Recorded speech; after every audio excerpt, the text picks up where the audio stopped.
2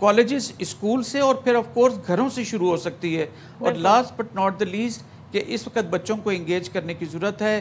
اور میں یہ بھی کہوں کہ آپ کی جو کائنیٹک وار ہے بیسیکلی وہ اتنی لیتھل ہو چکی ویپنز کی لیتھیلٹی کی وجہ سے کہ اب لوگ جو ہیں وہ ممالک آپس میں جو ہے وہ کنونشنل وار کی طرف شاید نہ جائیں, وہ ففتھ جنریشن وارفیئر کو اپنے حق میں استعمال کریں گے. یہ اس صورت میں نظر آ رہا ہے کہ کس طریقے سے, اب میں یہی بات کہہ رہی تھی کہ مناسا پہلے تو ایک روایتی طریقہ ہوتا تھا, کیمپس ہوتے تھے ان کی, وہ ظاہر ہے کہیں وہ فزیکل ان کا اسٹرکچر ہوتا ہوگا, وہاں پہ انہیں ٹریننگ دی جاتی تھی, لیکن یہ بچی سوشل میڈیا پر انفلوئنسڈ ہوئی. آپ نے بہت ساری چیزوں کی نشاندہی کی کہ پیرنٹس کو کیا رول پلے کرنا ہوگا, اور ظاہر ایک آگاہی مہم بھی چلانا ہوگی جیسے کہ پولیو کی مہم چلائی جاتی ہے. لیکن جب وزیر اعلیٰ بلوچستان کہتے ہیں کہ پہاڑوں پر موجود بلوچوں کو قومی دھارے میں آنے کی وہ دعوت دے رہے ہیں اور کہتے ہیں جی کہ مزاحمت کا راستہ اپنانے والے واپس آ جائیں, اس کے لیے کرنا کیا ہوگا؟ وہ کون سے پریکٹیکل کانکریٹ 3 اسٹیپس ایسے ہو سکتے ہیں جو کیے جا سکتے ہیں اور یہ آفر ان کے لیے بڑی خوشکن ہو سکتی ہے؟ نیشنل ایکشن پلان کو, اسے میں نے کہا کہ ویزاوی اگر آپ کے PK دیکھیں تو بلوچستان میں اس پہ خاصا عمل بھی ہو رہا ہے. اور ماضی کے اندر آپ دیکھیں تو خاصے لوگ جو ہیں جیسے بگٹی ٹرائب کے بڑے ایک سردار تھے, انہوں نے بگٹی ایریا کے اندر آ کے ان کو اپنے 100 جنگجوؤں کے ساتھ سرنڈر کیا تھا. تو بیسیکلی آپ نے کیا کرنا ہے, ان کو آپ نے اچھی سہولیات دینی ہے, ان کے سٹیکس بڑھانے, نوکریاں دینی ہیں, پڑھانا ہے ان کو, اور ایسی تمام چیزیں کہ جن کو کیش کر کے جو ایز اے ٹول یوز کیا جاتا ہے ورگلانے کے لیے نوجوانوں کو, اسپیشلی لڑکوں کو, تو ان کو آپ نے ایڈریس کرنا ہے. جیسے فار ایگزامپل اس وقت پنجگور کی جو کھجور ہے پوری دنیا میں مشہور ہے. تو اگر یہ پہلے کھجور کا پتہ ہی نہیں ہوتا تھا, لیکن رمضانوں کے دنوں میں آپ دیکھیں تو one of the best selling کھجور اس وقت ہوتی ہے. تو لہٰذا ان کے اکنامک اسٹیکس بڑھنے سے وہاں پر جو دہشت گردی کی کاروائیاں ہوا کرتی تھیں, لوگ پہاڑوں پہ جاتے تھے, اب لوگ اس کو ریزنٹ کرتے نظر آتے ہیں. تو لہٰذا اپنے اکنامک اسٹیکس بڑھانے, پیرنٹس کو نوکریاں دینی ہیں, بچوں کو نوکریاں دینی ہیں, اور اچھے تعلیم کے جو ہے وہ مواقع فراہم کرنے ہیں. اگر آپ کے بلوچستان میں اچھے اسکولز یا کالجز آپ کے خیال میں اس وقت نہیں ہیں تو وہ بنانے کی ضرورت ہے. جب تک وہ اسکول بنے تو میرے خیال میں جو اچھے پڑھنے والے بچے ہیں ان کو دیگر جو صوبوں میں لے جا کر, اسپیشلی لائک عربی پبلک اسکول کی پوری چین ہے, وہاں لے جایا جا سکتا ہے, کیڈٹ کالجز ہیں وہاں لے جایا جا سکتا ہے. کیونکہ جب آپ کے بچے یہاں سے پڑھیں گے وہ اچھے اور برے اور جو ہے اس پہ تمیز کر سکیں گے, تب انشاءاللہ تعالیٰ یہ چیزیں بہتر ہوں گی. 2 ابھی بھی بہتر ہیں لیکن پھر مزید کیٹلسٹ کے طور پہ کام کریں گے. اور بہت شکریہ منہا صاحب, آپ نے باخبر سویرا کے لیے وقت نکالا. بات یہ ہے کہ شعور بڑا امپورٹنٹ ہے. شعور ہی آپ کو بتاتا ہے کہ کتنی تھن لائن ہے بٹوین گڈ اینڈ بیڈ, اور یہ جب تک شعور ہم نے اپنے بچوں کو اب دلانا ہے, ان کو یہ بتانا ہے کہ یہ ریاست مخالف تنظیمیں ہیں, یہ کل عدم تنظیمیں ہیں, ان کو آئیڈینٹیفائی کیسے کرنا ہے اور پھر ان سے بچنا کیسے آپ لوگوں نے. اور آپ بالکل ٹھیک آپ نے بات کی تھی کہ جس طرح پولیو مہم ہم چلاتے تھے اسی طرح اب یہ ایک آگاہی مہم چلانی چاہیے اویئرنیس کے لیے. اور دیکھیں سوشل میڈیا پہ اگر کوئی انفلوئنس ہو رہا ہے تو ڈی انفلوئنس بھی کیا جا سکتا ہے. بہت ساری ایسی چیزیں ہیں جو, اور اب تو بہت آسان ہے, انڈیا کا رول ہمارے سامنے ہے, افغانستان کا رول ہمارے سامنے ہے, اور ہم اس کو ہمارے پاس بطور ثبوت وہ چیزیں بہت ساری سامنے ہیں. اس پر بھی ہم بات کریں گے. آگے بڑھتے ہیں اور اسی سٹوری کی طرف چلتے ہیں جس پر ہم بات کر رہے تھے, اور کراچی کا ایشو جو اس سے پہلے ہم ڈسکس کر رہے تھے, جو دل خراش واقعہ, 8 سال کا بچہ دلبر جاں بحق ہوا گٹر میں گر کر, گٹر کا ڈھکن نہیں تھا. اور اس سے پہلے آپ کو یاد ہے کتنے وعدے وعید کیے گئے تھے, پھر فنڈ 1 لاکھ کا جاری ہوا تھا تمام بلدیاتی نمائندوں کو, پھر آ کر کس طریقے سے جو میئر ہیں کراچی کے مرتضی وہاب صاحب, انہوں نے پریس کانفرنس کی تھی اور کہا تھا جی کون ہے جی مجھ سے استعفیٰ مانگ رہا ہے, اور مطلب جو الفاظ انہوں نے استعمال کیے تھے وہ الفاظ میں استعمال نہیں کرنا چاہ رہی ہوں. لیکن جب آپ کوئی کام کریں تو میک شور کریں کہ وہ کام پورے علاقے, کیونکہ آپ پورے کراچی کے میئر ہیں, آپ کراچی کو ریپرزینٹ کرتے ہیں, اپنی ذمہ داری جی آپ کراچی واٹر بورڈ کے سر ڈال دیں, کسی بلدیاتی نمائندوں کے سر ڈال دیں. اس چیز کو میک شور کس نے کرنا ہے کہ جو فنڈ جاری ہو رہے ہیں وہ کہیں لگ بھی رہے ہیں, اور واقعتاً کہیں پر ڈھکن نہیں ہے تو کیوں نہیں ہے, اس کی رپورٹ تو آ گئی. یہ رپورٹ تو تیار ہوئی ہوگی اس دوران جب ابراہیم کا واقعہ ہوا تھا. اور بات یہ ہے کہ 8 سالہ دلبر مہران ٹاؤن سیکٹر 6G میں کھلے مین ہول میں گر کر جاں بحق ہوا. یہ 8 سال کا بچہ, یہ اپنے والدین کا اکلوتا بچہ تھا. اب جس ماں نے اپنا 8 سال کا, جس باپ نے اپنا 8 سال کا لخت جگر کھو دیا, گوا دیا, گر کر وہ گٹر میں گر کر جاں بحق ہو گیا, اس کو اب آپ کیا بتائیں گے کہ ہماری ذمہ داری نہیں تھی، یہ ٹاؤن چیئرمین پر آتا ہے یا یہ کاؤنسلر کی ذمہ داری تھی؟ یہ جو بلیم گیم ہے، جو بلیم گیم کا سلسلہ ہے کہ اس کی ذمہ داری تھی، اس کی ذمہ داری تھی، اس سے مسئلہ کوئی مسئلہ حل بھی نہیں ہو رہا ہے. فار یور کائنڈ انفارمیشن، یہ بلیم گیم ڈالنے سے کوئی ادارہ ذمہ داری لینے کو تیار نہیں ہے. بات کر لیتے نذیر شاہ ہمارے نمائندے ساتھ ہیں. نذیر بتائیے گا اصل واقعہ ہوا کیسے، کتنے عرصے سے اس گٹر پر کبر نہیں تھا، کیا سچویشن ہے، علاقہ مکین کیا بتا رہے ہیں؟ بالکل دیکھیں، صدف بدترین انتظامی غفلت کا ایک اور یہ افسوسناک واقعہ پیش آیا ہے، اور اس کے ساتھ ساتھ یہ جو واقعہ ہوا ہے تو رواں سال اب تک جو جاباک ہونے والے بچے، بوڑھے یا دیگر کی تعداد ملا کر 27 ہو چکی ہے، جس میں 14 افراد مین ہول میں گر کر اور 13 کھلے نالوں میں گر کر اب تک اپنی جان کی بازی ہار چکے ہیں. میرے دائیں جانے اگر کیمرہ مین دکھا سکے، یہاں پر یہ جو ٹینٹ لگا ہوا ہے یہ بچے کا گھر کے پاس کی جگہ جہاں پر گزشتہ روز بچہ اس مین ہول میں گرا تھا. یہاں دائیں جانب کیمرہ مین روٹیٹ کرے تو یہ دکھائے، یہ وہ مین ہول ہے جس کے اوپر اب بھی ڈھکن موجود نہیں ہے. گزشتہ روز یہاں پر مختلف سیاسی پارٹیاں ہیں جو ایک دوسرے پر الزامات لگاتے رہے. جو عبداللہ مراد ہیں وہ آئے، ان کا کہنا تھا کہ ہم لاشوں پر سیاست کرنے نہیں آئے، اور پوری سیاست کر کے وہ یہاں پر چلے گئے. اسی طرح فکسڈ والے ایک ڈالے میں 2 ڈھکن لے کر آئے، جن کو علاقہ مکینوں نے اور پیپلز پارٹی کے جو یہاں پر کارکنان تھے انہوں نے ڈھکن لگانے نہیں دیے، لیکن ان کے جانے کے بعد خود بھی ڈھکن نہیں لگائے. اس وقت بھی کیمرہ مین، بلکہ میں آپ کو تھوڑا قریب سے بھی جا کر دکھا دوں، یہ وہ جگہ ہے جو اس تقریباً 25 قدم کے فاصلے پر مین ہال موجود ہے، اس پر بھی ڈھکن موجود نہیں ہے. اور جس مین ہال میں بچہ گرا تھا وہ ہم آپ کو قریب سے دکھاتے ہیں. یہاں پر بچے کے اور چاچا بھی موجود ہے جس نے اس بچے کو یہاں سے نکالا، اس کے والد بھی موجود ہیں اور ریسکیو ادارے بھی موجود ہیں. یہ وہ مین ہال ہے جس کے اندر بچہ گر کر اپنی جان کی بازی ہار گیا. آپ یہ بتائیے گا، کل جب آپ یہاں پر آئے آپ نے بچے کو کیسے نکالا، کتنی دیر میں نکالا، اور جب نکالا کیا کنڈیشن تھی؟ بچہ تو جا چکا تھا اس ٹائم. ٹھیک ہے جی. آپ کو کیسے پتا چلا، اور اس وقت گلی میں کیا صورت حال، بچہ کیا کر رہا تھا؟ یہ تھی صاحب، ادھر بچے کھیل رہے تھے بیٹھ کے، تو میں نے ان کو منع کیا. میں نے بولا ادھر گٹر کھلے ہوئے ہیں، آپ ادھر نہیں کھیلو. پھر گھر پہ گئے، پھر واپسی آئے تو پھر ادھر بیٹھ گئے. آگے بیٹھے تو پھر یہاں ادھر بچہ پتہ نہیں کیسے گیا کیسے نہیں گیا. میں تو کام کر رہا تھا گودام میں اندر، مجھے پتہ چلا آواز شور آئی تو پھر میں فوراً یہاں پہ آیا. اچھا، یہ بچے کے والد ہیں، آپ کیا کام کرتے ہیں، آپ کے کتنے بچے ہو رہے ہیں، اور اب آپ کی کیا اپیل ہے؟ میں کام لوڈنگ کا کرتا ہوں، ایک ہی میرا بچہ تھا، باقی اپیل اکلوتا بیٹا تھا آپ کا؟ اکلوتا بیٹا. اپیل یہ ہے کہ بھائی لہٰذا ڈھکن لگائے جائیں، پہلے نہیں تھے ابھی لگائے جائیں، بس یہی اپیل ہے. نہیں تو ڈھکن تو یہاں پر بھی نہیں ہے، آپ کے برابر میں بھی نہیں ہے، گلی سے جہاں سے ہمارے وہاں پر بھی نہیں ہے. پیچھے سے آگے تک کوئی بھی ڈھکن نہیں ہے. تو آپ نے ووٹ کس کو دیا تھا؟ ووٹ تو آپ نے پیپلز پارٹی کو دیا تھا. آپ ان سے کہتے نہیں ہے کہ ڈھکن لگا کر جاؤ، سیاست نہیں کرو؟ بولا تو ہے، رات کو آئے ادھر لڑکے چلے گئے، کچھ کیا تو نہیں ہے. رواں سال اب تک کتنے واقعات ہو چکے ہیں ڈھکن اور نالوں میں؟ رواں سال جو ہے اب تک 27 افراد جو ہے ندی نالوں میں اور گٹر میں گر کر جاں بحق ہوئے، جس میں 6 بچے اور 21 مرد شامل ہیں. آپ بالکل دیکھیں، یہاں پر آپ یہ صورتحال دیکھ رہے ہیں کہ مین ہولز کے اوپر سیاست ہو رہی ہے. سب سے افسوسناک واقعہ یہ ہے کہ کل رات کو یہاں باقاعدہ جھگڑا ہوتا رہا. ہم نے رات کو یہ خبر نشر کی جس کے اندر 2 پارٹیوں کے کارکنان آپس میں جھگڑ رہے، ایک دوسرے کو دھکے دے رہے ہیں اور تلخ کلامی ہو رہی ہے. اور وہ یہ کہہ رہے تھے کہ تم یہاں اب ڈھکن لگانے کے لیے آئے ہو، تو وہ کم سے کم اب ڈھکن لگانے آ تو گئے تھے، اور جب وہ چلے گئے تب پھر آپ نے کیوں نہیں ڈھکن اب تک یہاں لگائے؟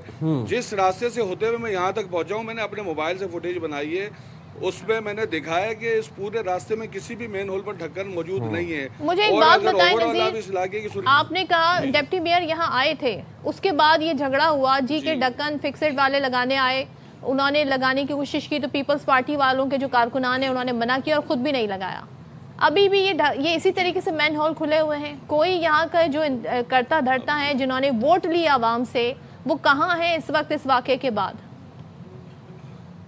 دیکھیں، یہ انتہائی ایک ایسی صورتحال ہے جس کا میں آپ کو اس طرح وضاحت کرتا چلوں کہ پہلے جب کسی جگہ کوئی واقعہ ہوتا تھا تو جو بھی انتظامیہ ہوتی تھی ان کو اپنے اوپر والوں کا خوف ہوتا تھا کہ یار جلدی سے ڈھکن لگا دو تاکہ اگر ہمارا کوئی بڑا ہے تو دیکھ سکے کہ اب یہاں ڈھکن لگ چکا ہے. لیکن اب ایسے لگتا ہے کہ کوئی کسی کی پرواہ نہیں کرتا.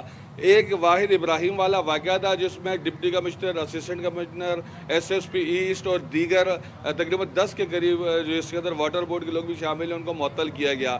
اس کے بعد زمان ٹاؤن کی حدود میں تجاوزات کی وجہ سے ایک بچہ اپنی جان سے چلا گیا, وہاں ڈپٹی کمشنر کورنگی نہیں پہنچے.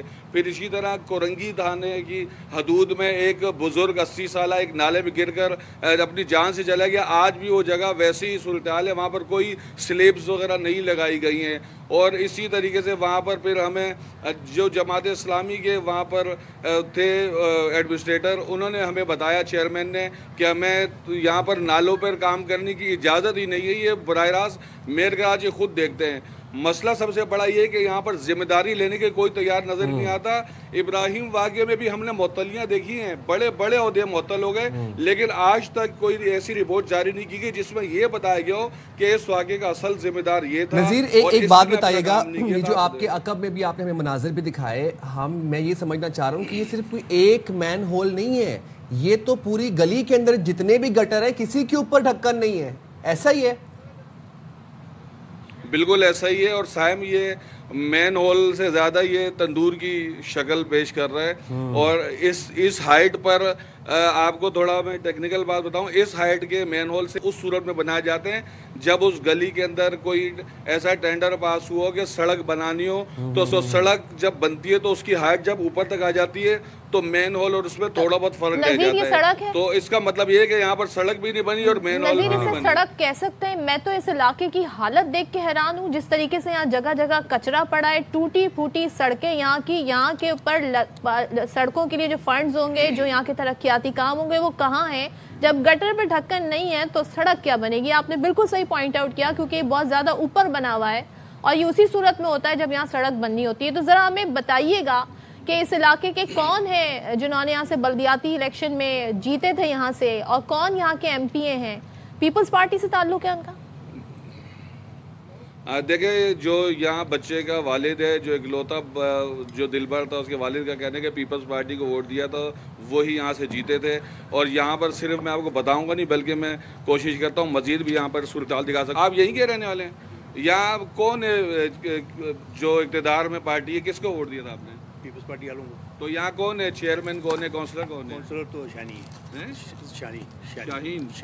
شانی. جی وہ یہاں تو کوئی کام نہیں کرنے آتے. یہاں تو میرا خیال ہے جب سے ہم ووٹ لینے آتے ہیں, باقی اس کے علاوہ تو کوئی. تو پھر آپ ووٹ بھی کیوں دیتے ان کو؟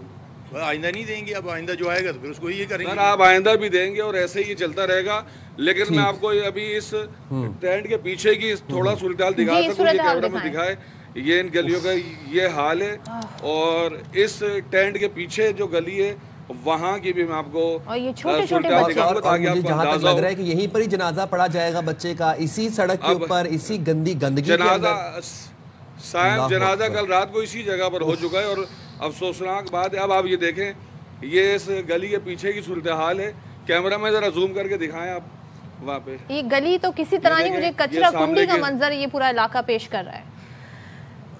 بالکل ایسا ہی ہے. اور یہاں کے لوگ کس طرح رہتے ہیں, کیسے جی رہے ہیں, ان سے جو سیاستدان ہیں جو یہاں پر ووٹ مانگنے کے لیے آتے ہیں, صرف اسی وقت اپنا چہرہ دکھاتے ہیں. لوگوں کا یہی مطالبہ ہے نذیر کہ یہاں پر کم سے کم سڑک تو بنے, کم سے کم مین ہولوں پر ڈھکن تو. بہت شکریہ, آپ ہمیں اپڈیٹ کر رہے تھے. ہمیں صورتحال دکھا رہے تھے, اور یہ تمام صورتحال دیکھنے کے بعد اندازہ ہوتا ہے کہ جی ہمارے حکمرانوں کے کوئی انٹرسٹ نہیں ہے.